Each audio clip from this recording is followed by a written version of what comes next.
I'm Jesse Draper, the Valley Girl. What does your company do? Have you ever Googled yourself? Totally. What makes a great entrepreneur? What's your next big idea? Tweeting's like my favorite. Let's talk business. I'm like the Valley Girl. Jay Adelson defines the words internet entrepreneur. He co-founded Equinix, Revision 3, Digg, and was most recently CEO of SimpleGeo before they were purchased by Urban Airship. He was also named a member of Time Magazine's top 100 most influential people in the world 2 years in a row. Well, here we are with Jay Adelson. So how you doing? I'm feeling really good. You're feeling really good? I'm relaxed. Good. I like that. I like it when people are relaxed on my show. It means you're just... Well, you have a clear vision. You create a comfortable atmosphere. Oh, good. I'm comfortable around entrepreneurs, and that's like everywhere I look. Good. Everywhere. I'm glad we had you here then. So, okay, what about Silicon Valley, gets you excited? Wow. Really, it's I know this is sort of cliche, but the entrepreneur religion, the sort of intensity of their passion, it's contagious. And what happens is, you kind of get a little bit of their virus, and you start to feel it, and it gives you a reason for getting up in the morning. It's a great feeling around here. Not to mention the fact it's kind of a cool place to live. I mean, oh, definitely. it's totally great. Beautiful, and yeah, and it's very. I love the idea of the infectious energy. It definitely is. It's there. Infectious. It's like religion. They get religion, and then you get their religion. It's an awesome thing. So what is your favorite stage of a business, of a startup? Great question, because they're all awesome for different reasons. Probably just before the first capital is raised. So the company's been cooking a little bit. It's been a garage operation, maybe a bootstrap, maybe Uncle Fred has lent you some money, but you're not, it's not official. You've got a prototype out there. People still they're taking you seriously because there's a product out there or something's happening. Right. It's creating a little buzz. It's creating a little buzz, but it's right before you have to then formalize it in a way where you're going to the investors and the venture capitalists. It's like right before that moment, there's this incredible opportunity where anything could be possible. And at every step beyond that, you're narrowing, and you're narrowing. And so there's this one moment right before that, and it just feels so good. It's a great moment. Do you feel like when the first investment is given, that it's just like infinitely more pressure? Yeah, it's more pressure. I don't know if it's the same for everyone, but the second someone else's money is at stake, your whole world is different. It feels different. You have really figured out how to stay on top of just what is sort of hot in technology. You were very, very early in this sort of new media craze, and then you went into the location-based services. How do you stay ahead? Like, how do you know what's next? Well, I cheat. I cheat. No, I'm serious. I think part of it is socially, I engage a lot with a lot of different entrepreneurs who try different things. And I remember location, just for example.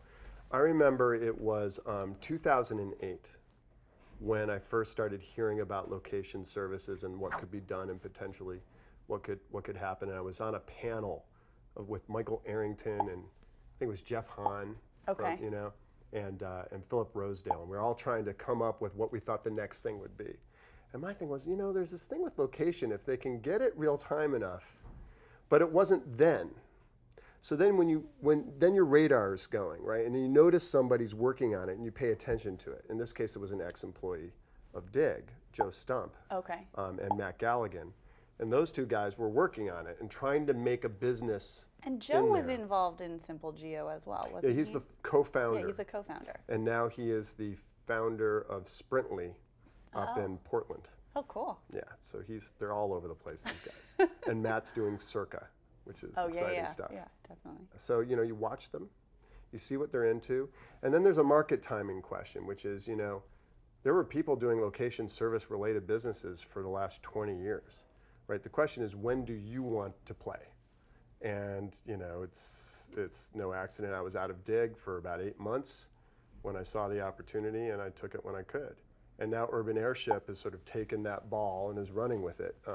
Well, congrats on that too, that Thank it was you. bought. I mean, that's incredible. It Nice was little good. exit there. Yeah. That's pretty cool. Yeah, now I'm a happy shareholder of Urban Airship, and they're doing great. So I'm just going to let Scott Kveton and his team, kick that ball. It's excellent. So you had a lot of things going on in the new media space. I feel like you were there when it was born, the new media craze. What do you think new media is going to be when it grows up? Well, I think the big battle that was fought before up to this point was distribution. Right. How, if we created web video, where was it going to be? And when Revision 3 was founded and we were doing like Digg Nation and all that, there was no YouTube yet. Right. So there was nothing to carry it. So that battle had to be fought, and then the other one was how to monetize it. Now look, it's hard to make money from web video. Oh, definitely, and I feel like the distribution still isn't. It's still not totally shaken out. It's like, how do I consume it? On what box? On what app? And those how do you are track still that? Exactly. So there's still a lot of stuff going on there that will settle. But when I think it's settled, the difference will be, like yourself, where content really starts to regain sort of control of the platform to the point where consumption will move from the traditional appointment-based, schedule-based programming to one that's completely on demand with these sorts of content providers like you, and then you'll rule the world, and we'll all just be your minions.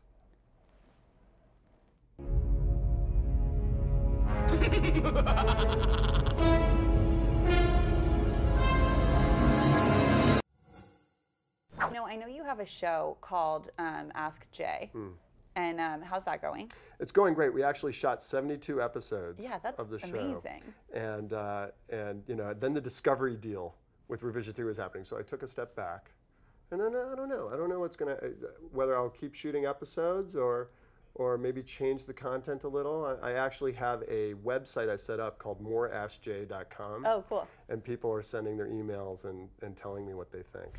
What is the one piece of advice that you just have to give every single entrepreneur out there?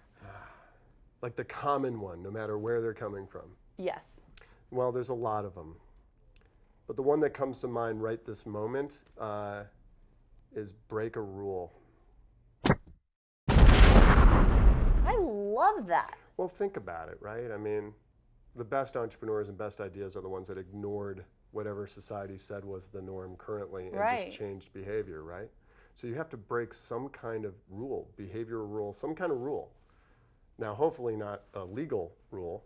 But sometimes that happens. Sometimes, yeah. Sometimes you have, what is it? Napster. Napster. Or like I'm thinking of all those car sharing services right now, Relay Rides, Get Around, all those places. They got a bunch of laws passed in a few different states, things like that. Exactly right.